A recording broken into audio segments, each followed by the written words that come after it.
Hola YouTube, bienvenidos a la playa de Puerto Rico. What's up YouTube? And welcome to the beaches of Puerto Rico.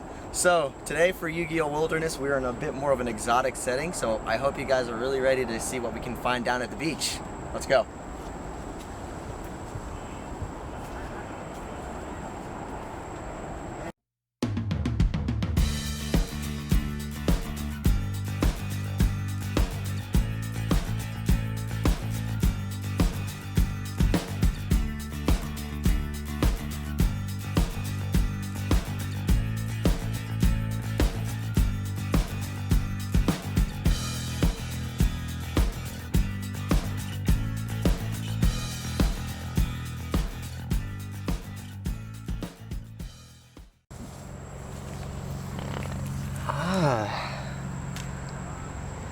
Hey little guy, you want to come on out?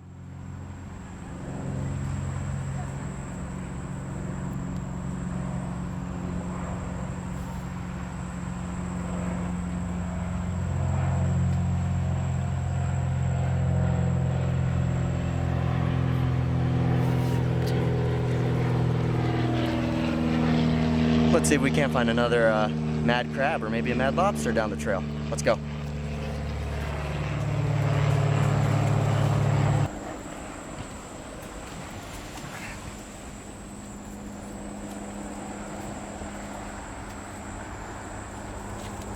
I told you we'd find another mad lobster.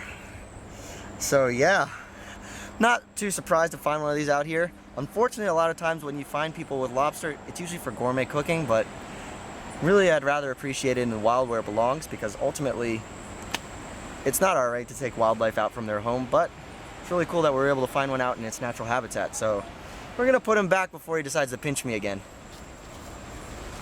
There you go, buddy.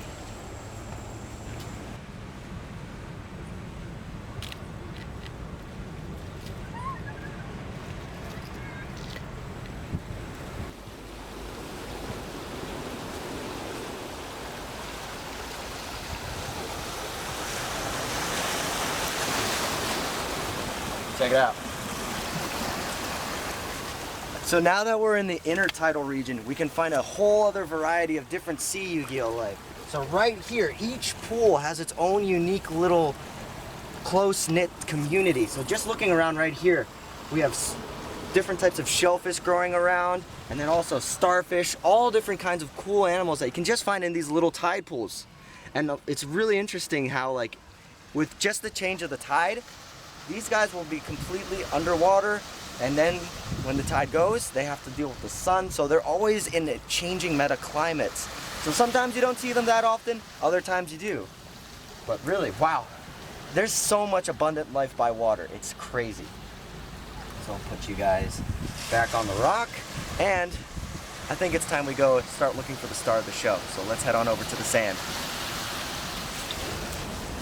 All right, so now that we're on the beach, all we gotta do is find a trail in the sand, follow it, and we should find a nest that we're looking for. And sure enough, it's this exact species that we are out here looking for. Gameciel the sea turtle kaiju. This is probably one of the most iconic Yu-Gi-Oh monsters on the planet.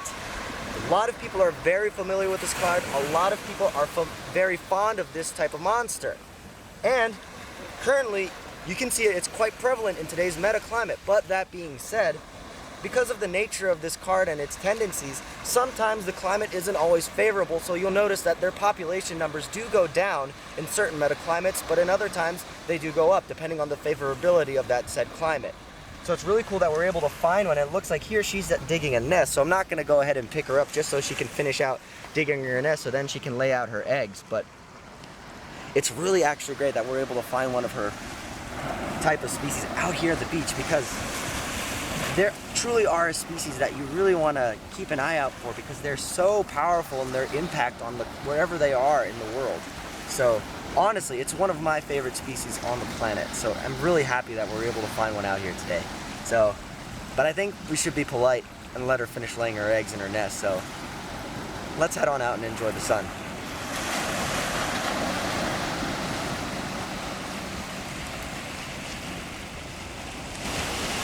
Alright, so that's going to do it for another episode of Yu-Gi-Oh! Wilderness. I do hope you guys enjoyed the series so far, but you know the drill. I'm not going to let you guys get out of here without a little bit of actual Yu-Gi-Oh! Wildlife, real-life knowledge. So, let's talk about real sea turtles. Now, currently in today's day and age, one of the biggest threats to sea turtles is climate change. I alluded to it briefly when I was talking about the changing meta-climate for gamma seal, how it goes in and out. So currently for sea turtles, climate change is a true threat to their conservation status and their population numbers, because when a sea turtle lays its eggs, the determining factor of whether it's a male or female is temperature.